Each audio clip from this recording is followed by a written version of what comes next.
এমন একটা সময় ছিল বসে, বসে মানুষের ভিডিও দেখতাম। কখনো কল্পনাই করিনি যে ফেসবুক থেকেও ইনকাম করা যায়। যাই হোক অবশেষে ডিসিশন নিলাম। আসসালামু আলাইকুম সবাইকে। আলহামদুলিল্লাহ আমরা ভালো আছি। আশা করি আপনারাও ভালো আছেন। যে যেখান থেকে দেখছেন সম্পূর্ণ ভিডিওটি দেখার জন্য আমন্ত্রণ রইল। ফেসবুক থেকে দেখে থাকলে অবশ্যই ফলো বাটনে ক্লিক করে লাইক কমেন্টস করে যাবেন। আর যদি ইউটিউব থেকে দেখে থাকেন অবশ্যই সাবস্ক্রাইব করে লাইক কমেন্টস করে যাবেন।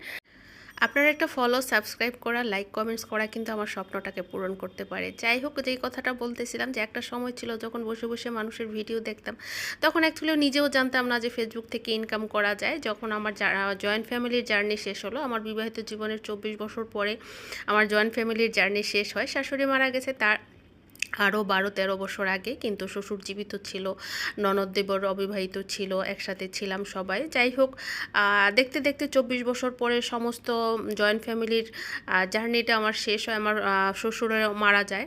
তো এরপরে দেখা গেছে যে আমার দুইটা বাচ্চা, তারাও বড় হয়ে গেছে। ততদিনে ছেলের বয়স 19 বছর, মেয়ের বয়স 12 বছর। হাজব্যান্ড সকালবেলা বাইরে চলে যায়, আমি রান্না বান্না করি, নামাজ টামাজ পড়ি, বাকি সময় বসে বসে মোবাইল চালাই। একটা সময় মনে হলো যে স্টুডেন্ট লাইফে অনেক বেশি স্বপ্ন দেখতাম কিছু একটা করব, অনেকবার অনেক কিছু চেষ্টাও করেছি, অনেক সময় অনেক কিছুতে আমি ইনকামও করেছি, যেটা সত্যি কথা। আমি একটা স্কুল টিচারও ছিলাম। তো মাঝখানে অনেক বছর গ্যাপ হয়ে গেছে। এরপরে ভাবলাম যে কি করে ঘরে বসে কিছু ইনকাম করা যায়। এরপরে মাথায় আসলো যে দেখি সবাই যে বসে বসে ব্লগ বানায়, আমি কি পারি কিনা। যাই হোক, ট্রাই করতে যেয়ে দেখলাম যে আলহামদুলিল্লাহ মোটামুটি করতে পারছি। যদিও পেজটা যখন ওপেন করি তখন তেমন কিছু বুঝতাম না। মানুষের ভিডিও দেখে দেখে বোঝার চেষ্টা করি কি কি করা যায়, কি কি করা যায় না, কিভাবে কি করতে হয়। কিছুটা ছেলেটার হেল্প নিয়েছিলাম, আর বাকিটা নিজে নিজেই করেছি। তবে একটা ভুল করেছিলাম, সেটা হচ্ছে আমি মিউজিক ব্যবহার করেছিলাম প্রথম দিকে। এরপর আমার কন্টেন্ট মনিটাইজেশন পলিসি ইস্যু আসে।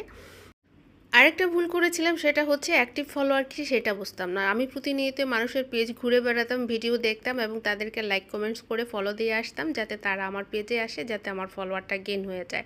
তো ফলোয়ার গেন করতে যেয়ে দেখা গেছে যে এমন কিছু ফলো আমার আমার আমার পেজে আসে যারা নিয়মিত ভিডিও দেখে না, যার ফলে দেখা গেছে যে আমার ফলোয়ার বাড়তেছিল ঠিকই, কিন্তু আমার ভিউটা তেমন হচ্ছিল না। যাক, তারপরও ভাগ্য ভালো, 5 মাসের সময় আমার একটা ভিডিও ভাইরাল হয়, তাতে আমার ইনস্টাগ্রামে একটা সেট আপও আসে, অ্যাড অন রিলসের সেট আপও আসে। তো এখানে মাঝখানে আমি একটু কথা বলে নিই, যারা প্রতিনিয়ত মানুষকে ফলো দিয়ে ফলো নেওয়ার চেষ্টা করেন, আমি যদিও ফলো টু ফলো কখনোই করিনি, আমি গঠনমূলক কমেন্টস করেছি, ভিডিও দেখেছি, ফলো দিয়ে আসছি, তাতে সে আমার ভিডিওটা দেখতে আসে, আমাকে ফলো দিতে আসে। কিন্তু তারা যে অ্যাক্টিভ ফলোয়ার না, তারা যে ভবিষ্যতে আমার ভিডিও দেখবে না, এমন কোনো ধারণা আমার ছিল না, যার ফলে আমি ফলোয়ারটা গেইন করার জন্য প্রতিনিয়ত মানুষের পেজে ঘুরতাম।